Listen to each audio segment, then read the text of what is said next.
नमस्कार दोस्तों, मेरा नाम है राजके वर्मा और आप देख रहे हैं रिपोर्टर जी। अगर आपने रिपोर्टर जी चैनल को अभी तक सब्सक्राइब नहीं किया तो आपसे रिक्वेस्ट है, प्लीज चैनल को जरूर सब्सक्राइब करें और लाइक्स और कमेंट्स करना तो बिल्कुल ना भूलें।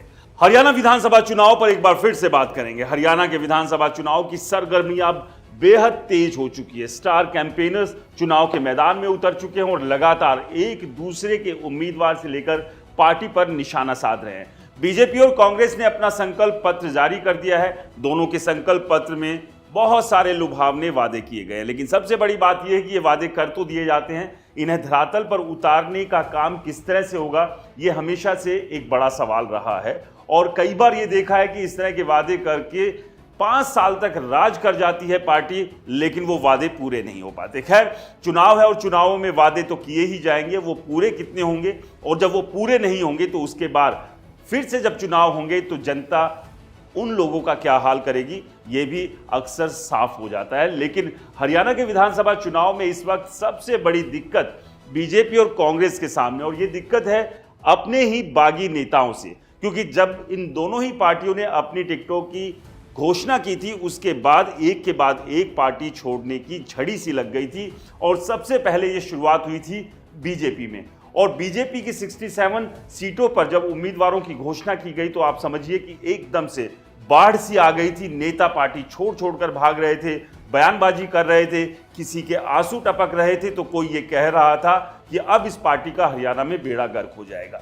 लेकिन उसके बाद जब कांग्रेस की टिकटें उम्मीदवारों की लिस्ट आनी शुरू हुई तो कांग्रेस का भी कुछ ऐसा ही हाल देखने को मिला। और कांग्रेस के भीतर तो खैर बगावत, बागी तेवर और आपसी झगड़े किसी से छुपे नहीं है। इस चुनाव से पहले भी लगातार जो सीनियर लीडर्स है आपस में झगड़ते रहे और अभी भी वो झगड़ रहे हैं। फिर चाहे भूपेंद्र सिंह हुड्डा की बात कर लें या कुमारी शैलजा की बात कर लें। अब इन दोनों पार्टियों को अपने इन नेताओं को सेटल करने के साथ साथ अपने इन बागियों को भी शांत करना एक बड़ी जिम्मेदारी है, बड़ी चुनौती है, जिसको धीरे धीरे ये मैनेज करने की कोशिश कर रहे हैं। लेकिन जो निर्दलीय चुनाव के मैदान में ताल ठोक चुके हैं और जो पार्टी छोड़कर किसी दूसरी पार्टी में जा चुके हैं, उनका तो अब कुछ हो नहीं सकता। लेकिन जो अभी चुपचाप बैठे हुए हैं, मौके के इंतजार में है कि जब उन्हें मौका मिलेगा तो वो दिखाएंगे, वो बताएंगे कि उनकी वक्त औकात कितनी थी जिसे पार्टी ने नजरअंदाज कर दिया। क्योंकि जाहिर सी बात है, कोई भी वो उम्मीदवार जो चुनाव लड़ना चाहता था वो ये चाहेगा नहीं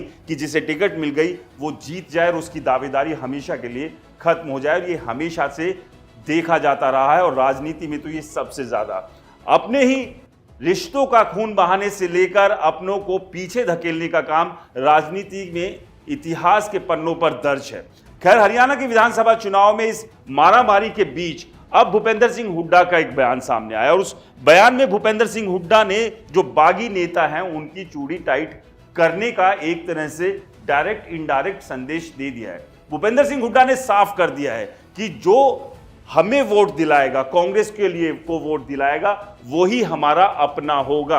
यानी कि जो पार्टी से बगावत करेगा, जो पार्टी के खिलाफ जाएगा या भीतर घात करने की कोशिश करेगा, वो पार्टी का कतई नहीं होगा, वो उनका अपना बिल्कुल भी नहीं होगा। और जाहिर सी बात है, ऐसे नेताओं की लिस्ट भी जो है वो तैयार होनी शुरू हो चुकी है। यह बयान भूपेंद्र सिंह हुड्डा ने पानीपत की एक रैली में दिया और उन्होंने यहां से बिल्कुल साफ कर दिया है कि बगावत तो बिल्कुल बर्दाश्त की नहीं जाएगी, क्योंकि कांग्रेस ये बात अच्छे से जानती है कि 2024 के विधानसभा चुनाव नहीं है, उनके लिए सुनहरा मौका है एक बार फिर से हरियाणा की सत्ता में वापस लौटने का।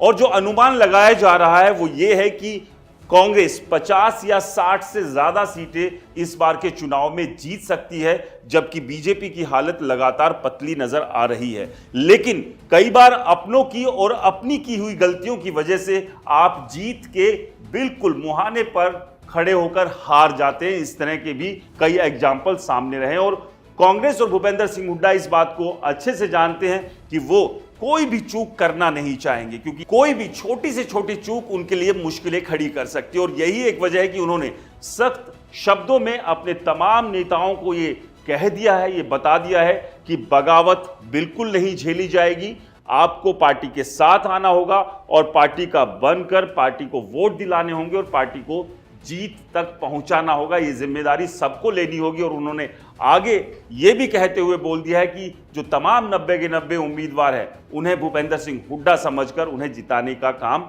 आप सभी करें। लेकिन अब सबसे बड़ा सवाल यह है कि भूपेंद्र सिंह हुड्डा के इस बयान का असर इन बागी नेताओं पर कितना होगा।